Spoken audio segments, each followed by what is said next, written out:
How to stop a role from kick members. Hello guys, this video will show you how to stop a role from kick members on Discord mobile. First go to Discord and then click this one, and now click settings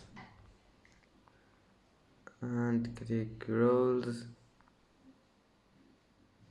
and select the role you want,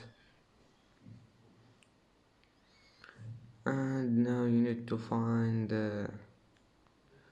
this one, kick members, turn it off, and you can turn it on again if you want. Just click on it.